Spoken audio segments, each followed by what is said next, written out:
কবিতাৰ শিৰোনাম ভগা লাও খোলাতি।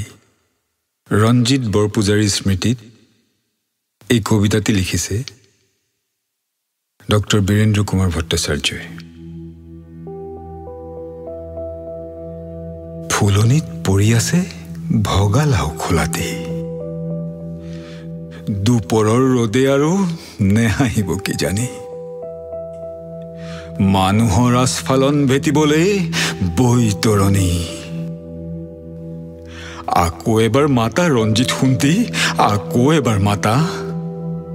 পৰি আছে তলমুৱা সেই ডেকা ল'ৰাটি, গালত জিলিকি আছে সুমথিৰা সোণালী। যোৱাৰ আগতে ক'লে বেজবৰুৱাৰ কথাটি, সিংহ দুৱাৰ খোলা, সিংহ দুৱাৰ খোলা। কত আশা কৰি দেহি দুপৰীয়া কলা হল চকুলোৰ কোমলিত, তথাপিতো সময়ৰ নহল সম্বি।